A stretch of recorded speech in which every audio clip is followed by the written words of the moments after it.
Good morning, everybody. Welcome to our Monday morning podcast. Appreciate everybody joining us today. Got a jam-packed show for you today. Let's take a look at what we got coming up. Of course, we got Todd Menard here to give us a most recent numbers. Our team represented by minute here to give us our more inflation numbers in the news. Going to work on know your strength, know your weaknesses, but we're going to dig deep into that on how we leverage it, how we truly identify that. And then we got the beautiful managing broker, Dean Becker, in studio right now. I'm staring at his lovely face. I just can't wait. Can't wait. All right. As always, if you've got any comments or questions, please feel free to email us at podcast@westusa.com. All right, let's jump into the announcements. All right, West USA Goodyear Lunch and Learn using trusts and LLCs for vacation homes. Everybody's working with investors that are looking at Airbnbs and things like that. So definitely a great class. This is going to be coming up this Tuesday, August 15th from 12 to 2 at the Palm Valley Community Center. Transaction training with Anna. So that is coming up Tuesday, August 15th at the Arrowhead office. So if you're looking to brush up on your transaction desk skills, or frankly, just figure out how to use it. Yeah, definitely. All right, we've got our annual vision board workshop. So I guess, bring your own scissors. I don't know if that's a good idea. Hopefully there's not going to be cocktails, because cocktails and scissors is never, doesn't ever work out well for me. Not usually. All right, so that's Wednesday, August 16th from 5 to 6:30 p.m., which means there will be cocktails. Oh. Maybe. All right, Todd's. Well, speaking of cocktails, you can always enjoy a Bloody Mary and sit out at No, not allowed to do that during a virtual CE class. All right, I did not say that. But Todd's next virtual CE class this Wednesday from 9 to 12. Might make it more enjoyable. They call it a red solo cup. You don't ever know. That's right. All right, that's Wednesday from 9 to 12 p.m. That is a virtual class. All right, 5 Chat GPT strategies class. We had Keith in here last week. Fantastic job. You should take this class. This is a good class. I used ChatGPT last week for the very first time. Good for you. Oh. And I worked on that birthday greeting card for my wife on ChatGPT. And I'll get so busted. You will. I can't. I'm not You're that such a romantic. Don't cut and paste. All right, so this is a virtual class Wednesday from 1 to 2 p.m. All right, surprise happy hour at State 48 Brewery. There you go. Wednesday from 4:30 to 6:30. And coffee with Justin, August 17th at 10 a.m. at the surprise office. So if you got any questions, any lending questions, there you go. He's got some new packages out too. You need to hear that. Yeah, and I just want to know how good the coffee is. Anybody know how good the coffee is? Wow, that was a screaming we can call Juan Valdez and see.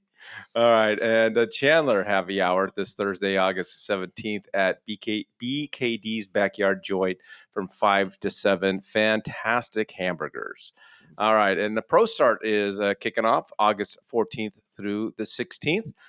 So especially for those of you that are if you're new to real estate, you definitely want to take these classes. This is going to get you really understanding the contract and all the forms and so forth, but it is open to anyone. So, and this is via Zoom. So you're wondering, how did you get signed up for any of these? Just go to your dashboard and look up the calendar, and you can find all of these events and many more and get signed up for it. And then, of course, every Tuesday afternoon, don't do that, or every Monday afternoon, don't do that, with Bob Stevens from 2 to 2:30. All right, Todd, what's going on in the market? Well, thanks, Mike.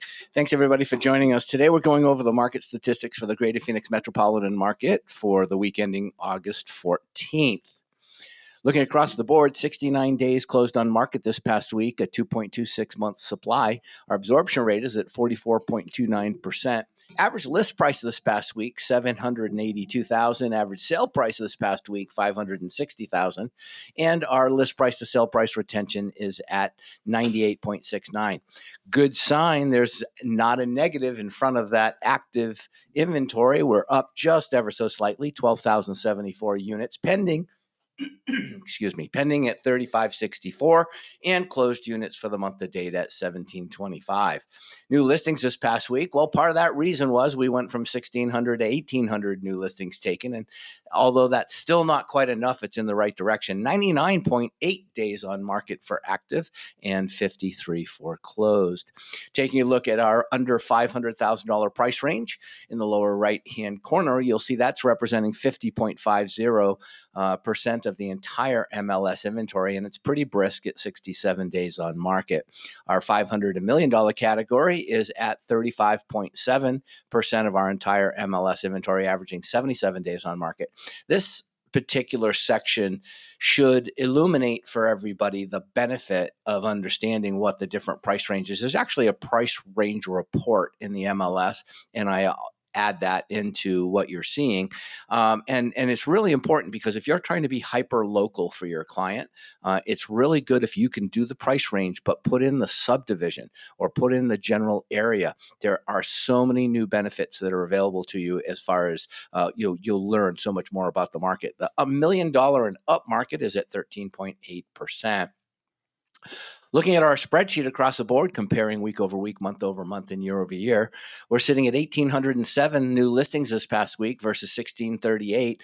Last year, actually, we took a little dip in the new listing category, dropped into 1,752. So we were actually a little better this past week than in comparison, however, not overall. And the year prior to that, 2,316 listings. So we are a little deficient, but keep up the good work because we need to get more and more listings active. Looking at 12,074 active inventory, 473 of those are coming soon. 9,532 single-family detached. Just over 2,600 new home construction product in the MLS. That, again, I always try to make sure y'all are aware. That's not the total inventory. That's just the ones that the builders have asked us to put into the MLS. Non-distress is 12,033, and the distress market is less than 0.3%. So, again, it's not even on the radar. 3,564 people pending this past week, and that's up just a little bit. It's similar to last year, and just, again, 5,500 is our sweet spot, and we're a couple of thousand people short. And thankfully about that, one thankful thing, one good thing, silver lining, is that 1,807 is only 600 units off of where we really belong, but there's 2,000 fewer people in the marketplace. So what that should equate to is, even though it's not going to be large, it'll be an increase in inventory over time. 1,725 closed month to date, 1,853 same time last year. So again, we're just in that single digit lag, and that's a good place to be right now. 2.26 months supply, 2.5 to 3.5 is really our special niche area. So 2.26 is pretty close, good enough for today. Looking at average list and median, one of the things, I just added this median sale price. Now, it's always been there for the month, but it's never been there for the week. So I just started posting it. That's the $435,000 number. And the reason I did that is because that's an easier way to see over time what the difference in the pricing has been. The average sale prices they fluctuate greatly because we're talking about just that random sample of product that's potentially closed this past week. So we're taking, maybe 30, 40, 50, 200, 500 homes, dividing them by their total sale prices. And that's how those numbers are derived, when median is always a much more statistically friendly number. So I put it in here for those of you who follow that. 435, you slide drives way across, you can see 452 last year. And again, if you look to the right of that, in June of 22, it was 473. So again, you're seeing the actual changes in the numbers versus just the average. And I think that's important for us to kind of keep a look at, just so that we're knowing that additional number. Looking at days on market, we need to be around 70. So 64 was heading down the wrong path. 69 is better. We were 40 days on market last year. Things were real brisk, and this is part of the reason why we want to make sure you guys are aware of why things are taking a little longer to get under contract right now. Not all properties, but majority of the inventory. 97.8. We're at 98.69. So we're a little high. What that means is the sellers aren't taking off as much, or accepting contracts with a greater amount of money off the list price right now. But we'll see exactly how, we'll just continue to watch that as we usually do. Slide drives to the right, 97% last year, 100% the year before that. And that means that 97.8 is the average. That means that the sellers were actually getting more for their properties than in prior years. So finishing this up, I just want to show you, we're just past the end of July. So we're looking at what's going to happen the rest of the year. And there's no real crystal ball. This is the University of Arizona Eller School of Business. I follow their economic studies, and this is what they've just come out with as it relates to the industry right now. So we take a look, and Arizona itself, its gross domestic product is in the top 5 nationally, and what that means is we have a good economy brewing, and that's real important. When you take a look at adding jobs, you can see non-farm jobs. It was 4.2% in 2022. Right now, it's 2.2. It's anticipated to go down a little bit in 2024 and then come back in 2025. So some long range numbers, because these are the things that teach us what's, really what we're seeing coming down the trail on the other end of the train track there. Personal income is always lagging. Retail sales are strong but off. And population is maintaining. So we were at 1.7 last year, 1.5. So we're going to be about 129,000 people added to the Phoenix metro marketplace this year. 2024 is supposed to be a little bit less than that, but look back in 2025, it's going to start coming back again. So there will continue to be population, and population means sales. Sales mean good GDPs because we're pumping money into the economy. Unemployment rate was at 3.8 last year, 4% this year, and housing permits were down, obviously, as we know. But what does it mean if we take a quick look? Well, Arizona began the year as the 5th strongest GDP, strong job market in all sectors, above pre-pandemic, way above pre-pandemic levels. We had low employment. The labor compensation decelerated, yet remained robust. The housing prices deflated. So everybody's saying, oh, when's this next recession going to hit, and how much are the prices going to go down? They're not. We've already settled 18 per. Now, I say they're not. I don't have a crystal ball either. But based on economic factors, they shouldn't. Inflated pricing showing is. So the first quarter unemployment dropped to 3.4, all-time low going back to 1976. That is not an inaccurate statement. We had in the beginning of this year 3.4% of unemployment, and we have not seen 3.4% since 1976. Median home prices dropped from 510 to 455, and that's really where the reset was in the beginning of the year following last year. Single-family permits fell to 19.8, but yet multifamily permits increased. That means that they're expecting more population to come into Arizona. And the second quarter, again, the gross domestic product in Arizona slowed just a little bit, but we're still way ahead of the other parts of the country. So finishing up, what to expect? We should expect that the inflation is going to continue to reset a little bit, drop a little bit. However, it will remain higher than income growth. So, it's still going to be tough out there. Arizona GDP to realize positive gains throughout the remainder of the year. So we'll continue to get stronger. Slowing U.S. economy is impacted mostly by the housing transaction declines. When you slow down housing, and that's what higher interest rates does, it impacts every sector of the marketplace. And that's one of the reasons why the GDP is low. So what can we expect? Financial tightening to cause modest job losses over the remainder. Resale inventory to remain similar to current levels. More new home move-in ready inventory should pop up, and resale values to remain somewhere about 4 to 5%. And that's strong. That's good. That's a good economy. That's actually what we've had for the last 27 years that I've been recording it, 4 to 4.5%. So those are some good numbers, Mike. So All right. Let's just bring Matt Baker into the conversation. And I know we had some news last week, and let's just see where we're at, bro. We did, and it didn't necessarily move rates. Actually, rates have kind of started to trend up. If you look back over the last couple of weeks, you can see these numbers are higher. And I think contrary to most belief, a year ago in September-October range, we were about 9% inflation, and now we're at like 3%. So we've basically cut off a third or 2/3 of that, but yet rates are still at these kind of all-time levels. If anything, we've actually kind of gone back to, I tracked back this morning, I was curious, October, we hit kind of the highest rates last year, and now it's August and we're almost there. Right, we're in the mid sevens across the board for the most part. So, talking about inflation, well, what happened? Well, if you remember, in May and June, we replaced pretty big numbers, 0.9 and 1.2. Well, look, July, which comes out in August, which we just had last week, it went from a 0.0 to a 0.2. And so I kind of had said coming into this, I don't expect a lot happening here on inflation because it may even appear like it's ticking up or two. Now, the good news is, well, first go back, look at August, September, October, which basically means September, October, November in terms of reporting. Those September and October will probably be months that we get a little inflation benefit, but we're not, I don't think next month. If you look back where we're tracking June and July, 0.2, 0.2, we're kind of in this range. I don't necessarily think September is going to give us any reprieve in that. But I do look at September and October, aka October, November, as opportunities to get a little. And the big news, obviously, is the core.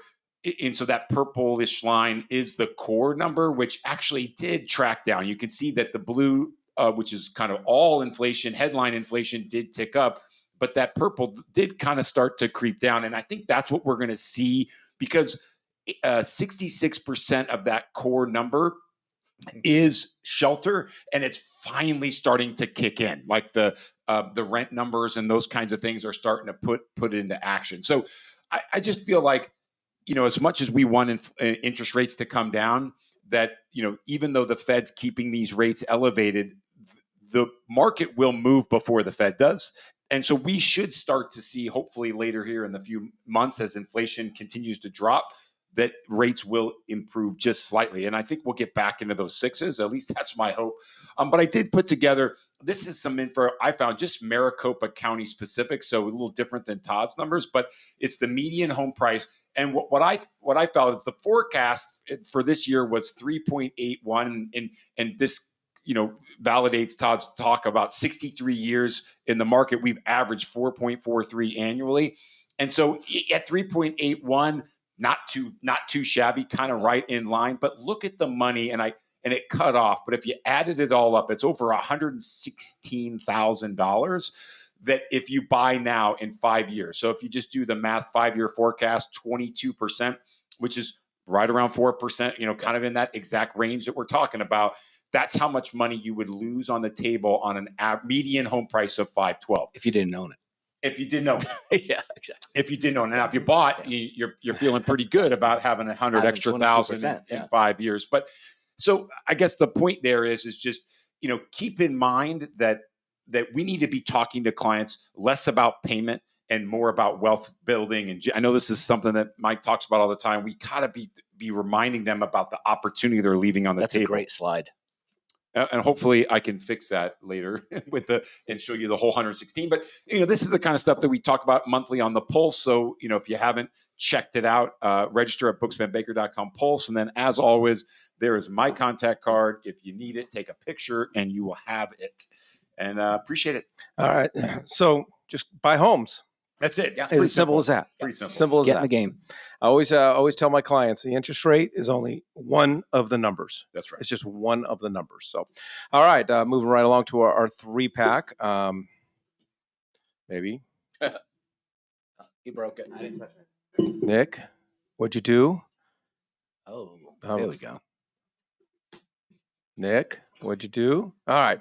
So we always talk about, Todd, it's one of those things we just throw things out there all the time, but we never really expand on it and really dig deep into it. And so this concept of strengths and weaknesses, and, we've all done SWOT analysis and things like that, but we don't necessarily do anything with that information. And so I want to dive deeper into this concept of identifying your business strengths and weaknesses. So for starters is obviously you need to identify them, and it's not enough just to have them in your head. So write down, like have either a piece of paper.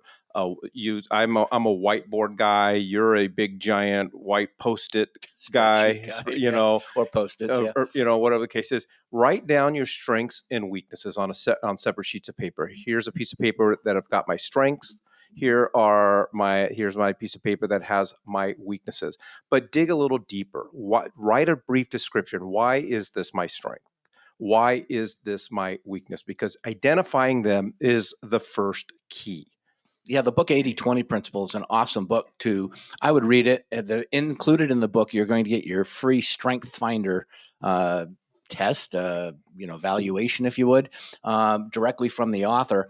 And and what it is it tells you what your strengths are. I don't know of an instrument that tells us what our weaknesses are. But here's the thing. Talk to your friends. It's called my spouse. Yeah, I was going to say, talk to your spouse, talk to your friends. Talk to past clients. That's point number 2. So come on, well, easy, good. I easy, didn't know Tiger. That. See, Yeah, you shared them with us. We see it. I would say for your weaknesses, look at the things that you procrastinate the most on. What do you push to the bottom of the list? When it pops to the top, you ignore it. You want to put something above it. You try to find more priority items than those. Those are your weaknesses. Those are the things that you shy away from in your business. But is there a difference between there are things that I don't like to do, but things I'm really good at, though? Of course. 100%. But I think those are the things that you want to focus on. I think strengths and weaknesses could be changed to different words too, but that would be what I would be doing if I was sitting down doing that analysis. Yeah. All right, Todd. So get other people's opinions. Hey, because good point. Yeah. So, we don't always see ourselves. Know himself be true. Yeah. We don't always see ourselves the way other people see it, especially when it comes down to running our business.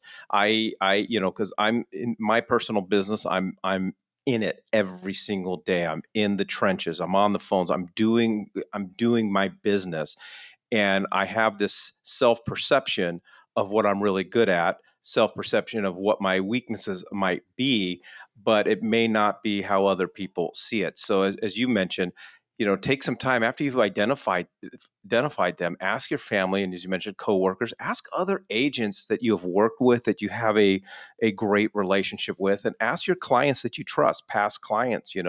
I've got clients I've done 4, 5, 6 transactions with. I have that kind of relationship where I literally could just sit down and say, okay, well, what did I did good? What do you perceive as my strengths? What do you perceive as my weaknesses?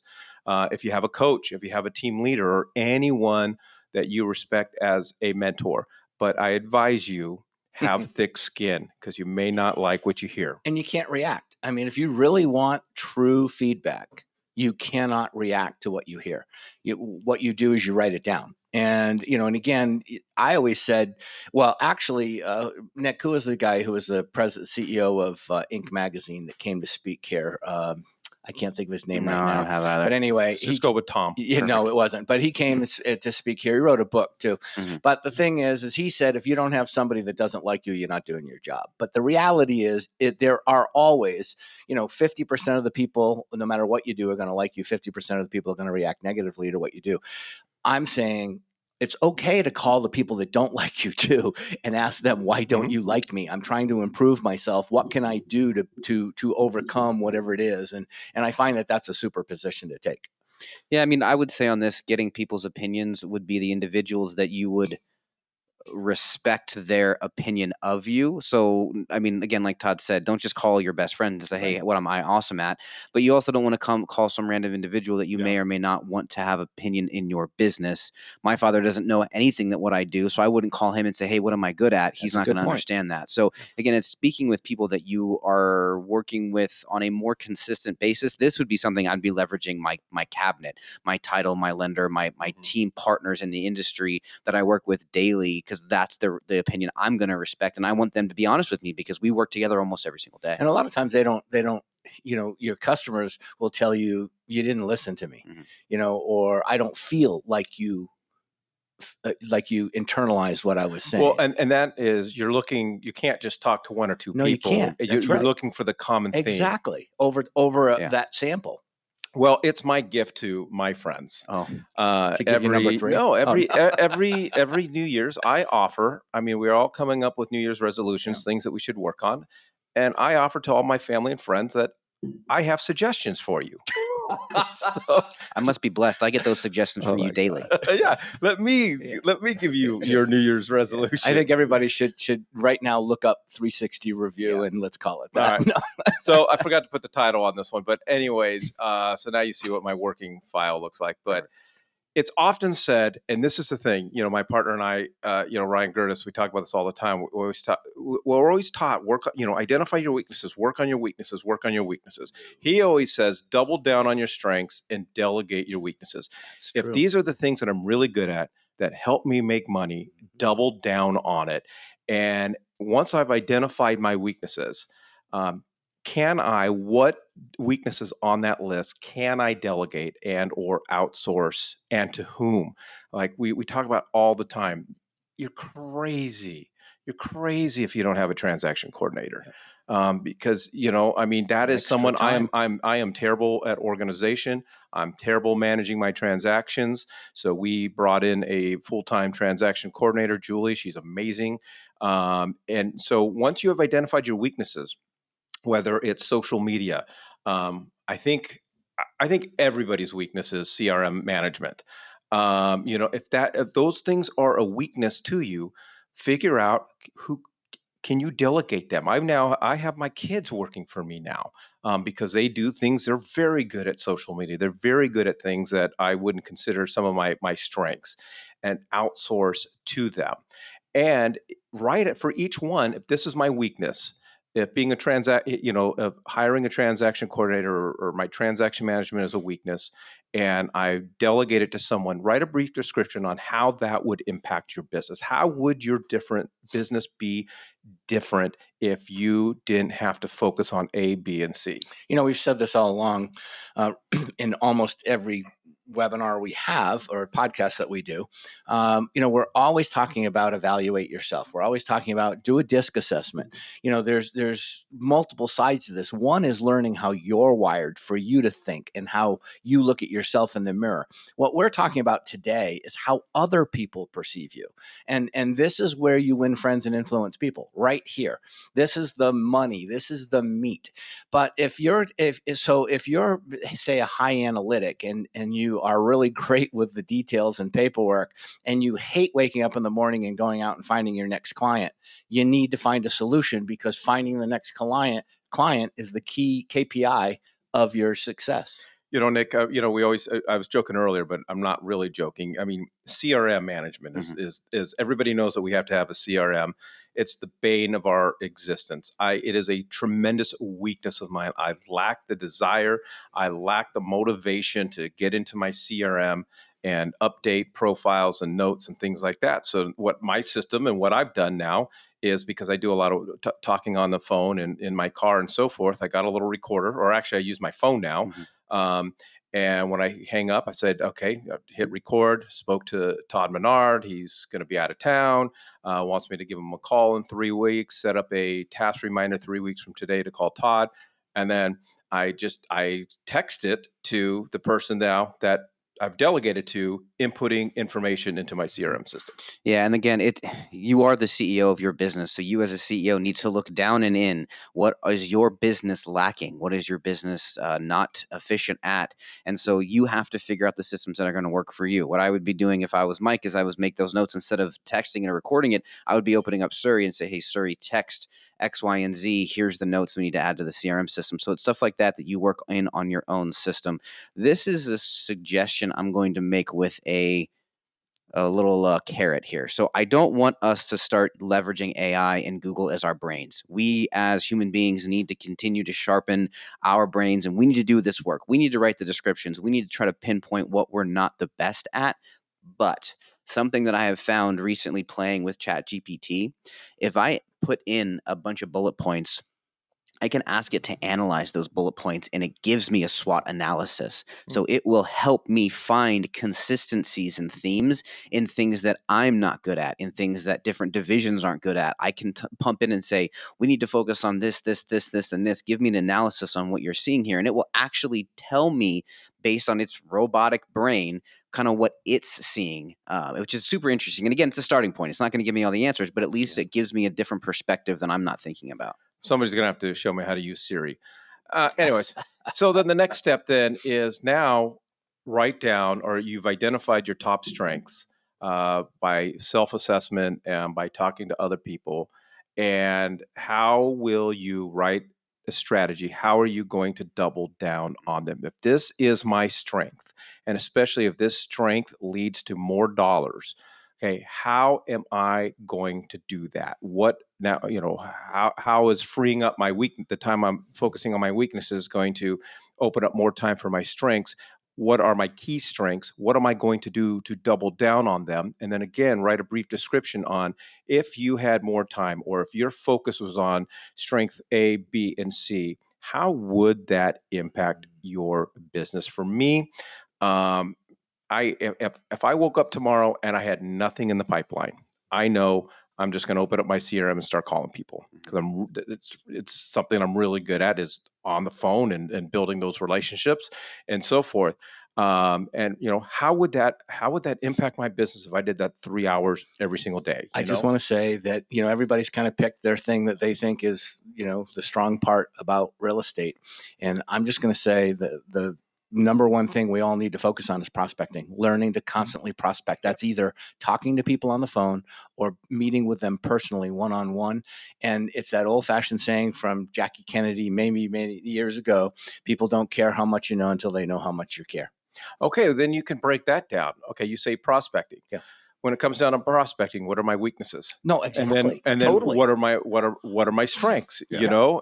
And start doing that. Yes, definitely. Yes. All right. But I guess, it's Mike. Hey, how we always said we started this off with we talk about it, but we don't follow through with it. How you can follow through this is, once you've identified some of these things, get a coach. Mm-hmm. Yeah.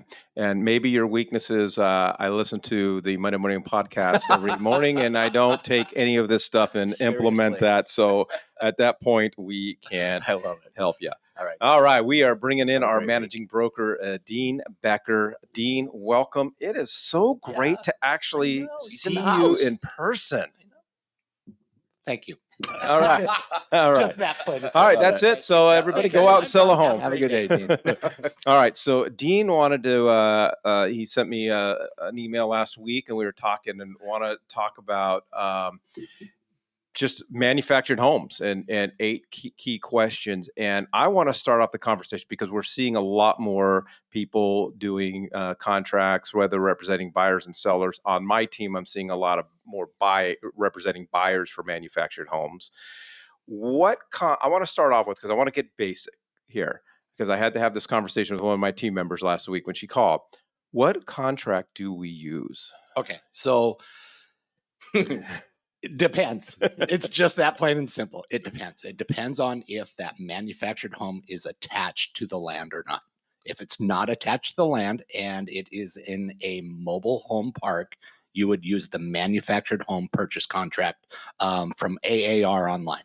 Yeah, and that's where people get confused, because I'm a member of the board up in the White Mountains, right? And they have their own manufactured home contract. Yes. And it pops up, but I'm like, okay, that's not the one that I use. So people need to understand that you go to aaronline.com. You all should have a username and password. If you don't have an account there, then you've never met with Garrett, right? And so forth. So I just want to be clear on that. Yeah. So sign into your AAR online account and then pull up the manufactured home, actually the 2017 manufactured homes purchase contract and the due diligence addenda. So you're going to need both those realistically anytime you go to a manufactured home that does not convey with the land.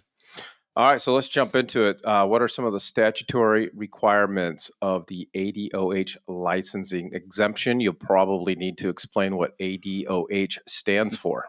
Okay, the Arizona Department of Housing licensing exemption.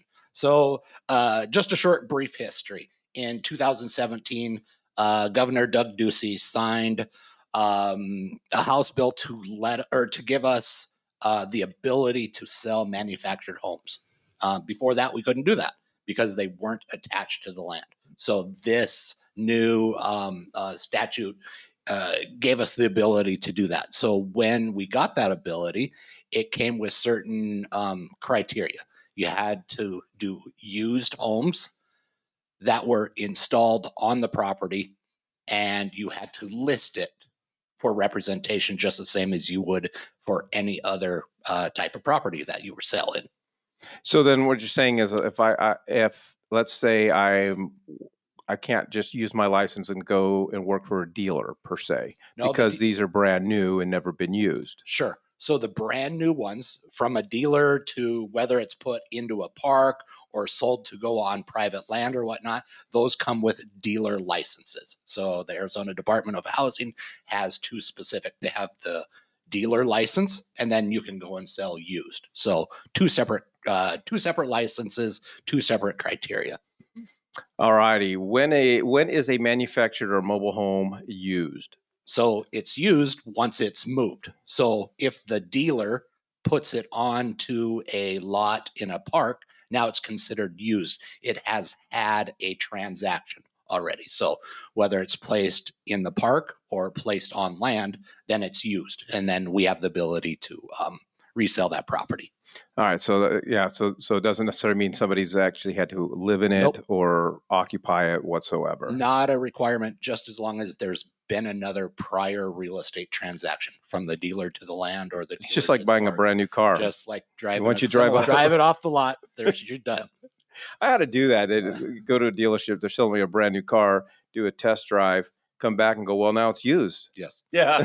I want I think they cross the mile threshold once they get to 300 miles, isn't it used? So I don't know. take your house out for a spin and then it's used. No. All right. When is a manufactured or mobile home considered installed on the property? Okay, so many people get installed and an affidavit of a fixture confused. So an affidavit of fixture is the legal, it's affixed to the ground.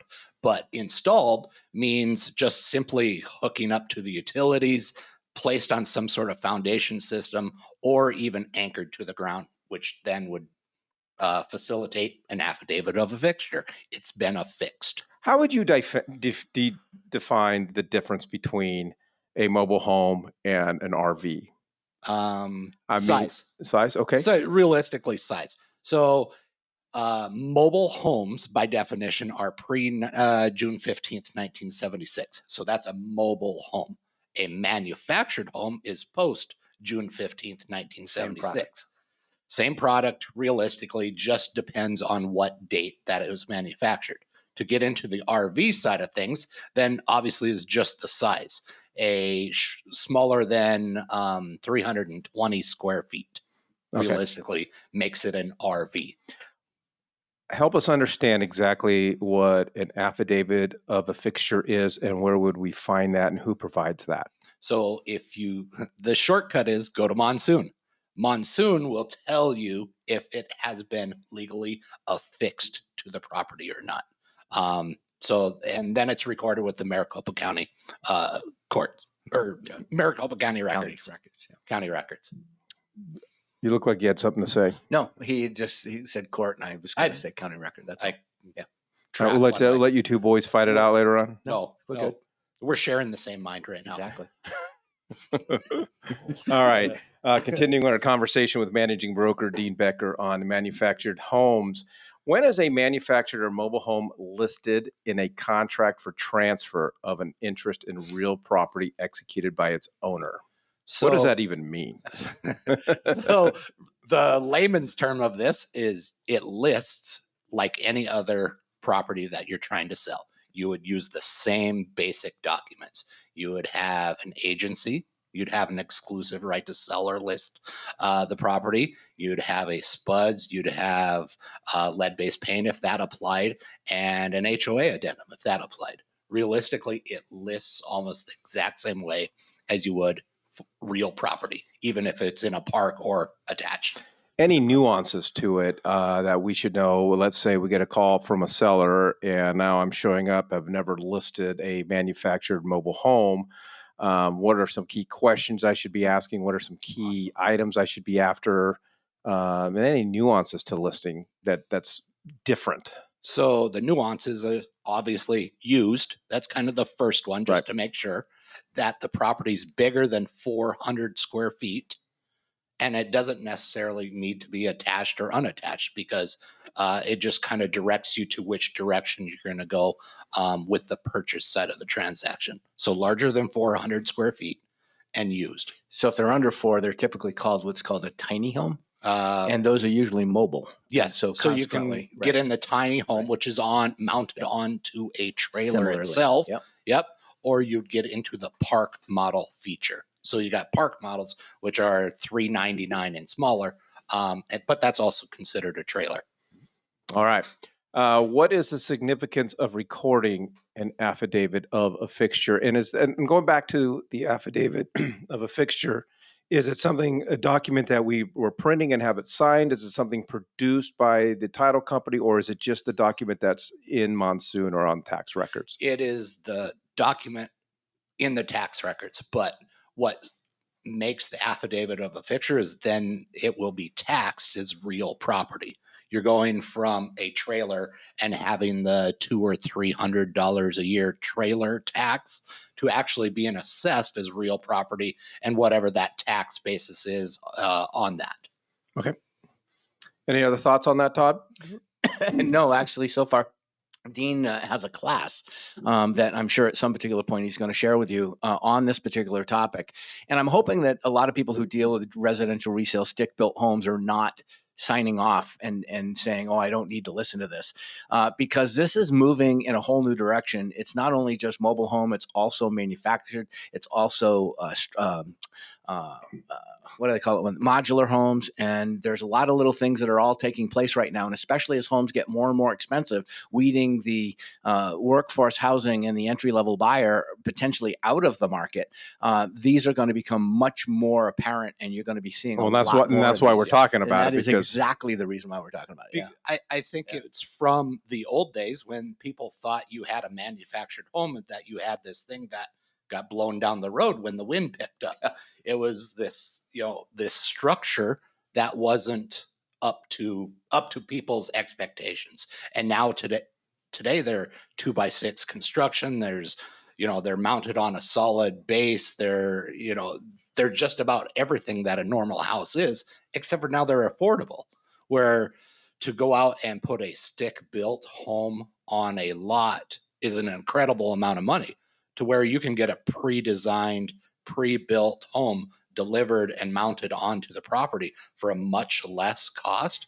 As a buyer or investor, it's a bonus for you because you can get into ownership a whole lot at a lower threshold. all right. So mobile home parks, how are they defined? Okay. What is a mobile park home? Anything that has 4 or more lots that are going to be rentable to these manufactured homes. So the parks are pretty easy to define what they are because you can see what they are. And realistically, if you pull up and you see more than 4 or 5 of these and the big billboard sign up front, but by name, they're not necessarily anything different. They look like Sunny Acres or whatever the flashy name is to get to attract clientele. But as long as they have 4 or more spaces that are going to be rentable for these properties, that's realistically all the department looks for. What kind of guidelines is there as far as if it has 4 or more mobile home spaces? Do they have to have an HOA? No, Like, is it? No, it's just whatever the park rules in the park. What sets The owner.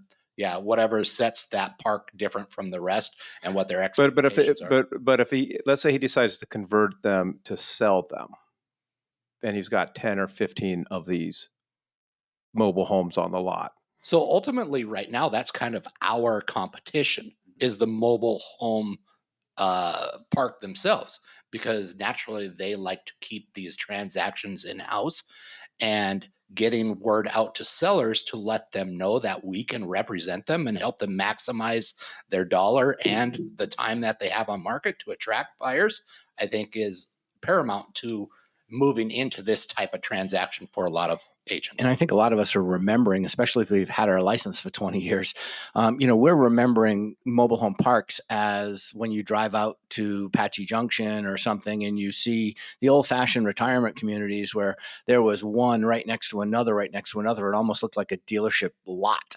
There didn't have a lot of land associated with it. Well, the new parks, you would drive into a new park and you'd think it was a regular resale community. I mean, they're really that difficult sometimes to identify, whether or not, what type of community it really is until you get into it. They have the same amenities as most of the HOAs. Yep. They have golf courses, they have clubhouses, they have all the different things to attract a lifestyle. Not only just let's put as many of these little houses as we possibly could on a square, parcel.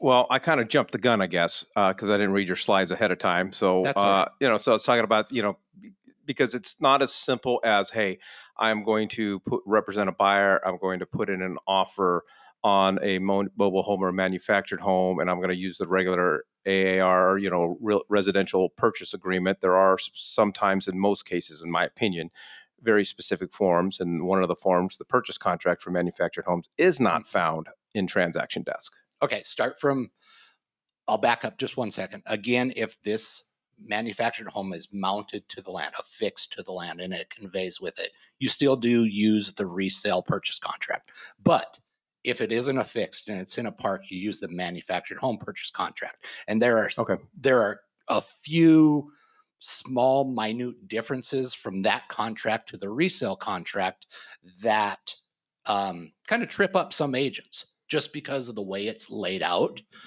it asks you questions in different order as what you're used to on the resale contract. Like VIN number. We don't see that on the Yes. on a regular number, residential purchase the contract.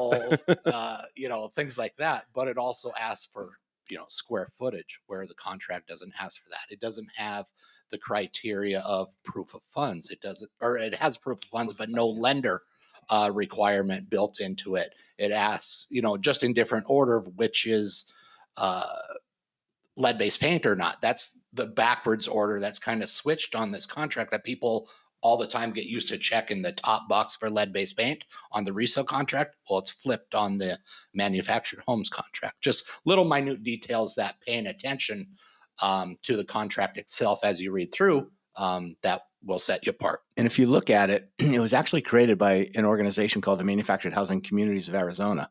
So it says MHCA at the top, and it's copywritten to MHCA.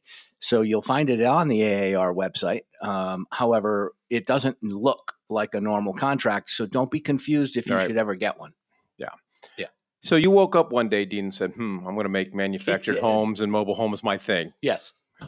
No, actually, it just came out of necessity, much like a lot of things that happen here in the broker's office. It started getting a call and then another call and 10 calls. And it was like, oh, somebody didn't know about these things. So I kind of volunteered myself as being the manufactured home specialist, I guess. Boy, I couldn't imagine your pillow talk at night. Your wife's a lucky gal. Yes. All right, last question. What type of manufactured or mobile home can be sold? Okay, so single or double wide, you'll be able to tell that as far as what the VIN number is as it goes. Again, no RV park models, things that are within a park, because those are too small and that's not what our license was granted for. You can use the park model if it is affixed or attached to the real estate, but not if it is just within a manufactured home park. All right, I want to get into the financing aspect a little bit of this. And one of the biggest questions that I always ask is whether it's affixed to the land or not. Is the land owned or is the land leased? And how important is knowing whether it sits on leased land? And then what do you know about? Because I know not every lender, you just can't call every single lender and say, hey, I've got a buyer, we're doing a manufactured home. A lot of them can't do it and they outsource it. And I don't know whether you're familiar with some of the nuances and understanding the financing aspect of it. So there are a few, quite a few, because the numbers are growing more and more, of brokers or lenders who will do manufactured homes that are not attached to the land. Traditionally, most lenders will do the manufactured homes that are attached, but now the list is growing more and more for the ones that deal with homes that are in parks. Much the same as like title companies.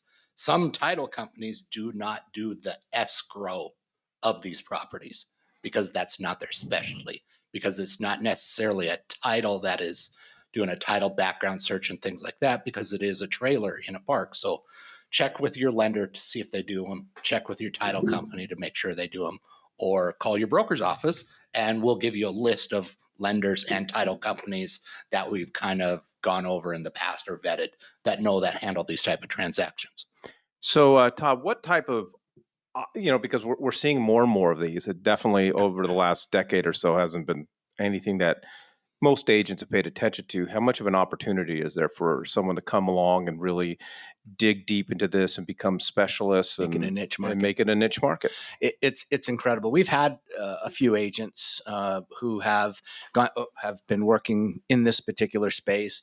When they first brought it to us, it was relatively new to us, and it was awkward, and maybe we didn't reply with the same understanding as we would have had we had today's knowledge. So it was difficult, and it was difficult for them to do what they needed to do as well. But right now, the market's actually shifting. In fact, if you do a lot of reading right now, if you're interested in building a cabin up north, or you're interested in doing something, there are some property. I mean, when you look at the properties and they allow for these, whether they're manufactured homes or whether they're modular homes, these modular homes are indicated to be built with better energy efficiencies and structural components than a regular stick-built home is. And so if somebody's looking for certain properties and they now see what those offer and they know they can get into one of those for $225 a square foot instead of $400 a square foot like it is in today's market for stick-builts, you got to take that into consideration. And as the market starts to get away from people, whether interest rates remain at 7%, there are other options. And as a realtor, if you don't know these other options, you're not serving your client to the maximum capacity that you should be. Maybe we're letting people go because we're trying to force them into a $400,000 entry level home when they really belong in a beautiful home. Let's call it a modular home in a particular community that they would not really know any difference looking at the properties around them, except for there's no Taj Mahals. But it's something that we really need to get to. Now, these build to rent properties you're seeing pop up, these communities, that's the alternative to what we're talking about here. So you're either going to end up in a build to rent community, or you can end up in a modular manufactured community that you own. And that's really, if we are people talking about ownership, I mean, if we're all about home ownership and about establishing yourself and having equity and moving yourself forward, those rent-to-owns are the worst thing for anybody. Well, they're not any worse than any other rentals, but the fact is that help people own a home. Stop with I got to put them into all I know, which is a stick-built, $500,000, $400,000 home.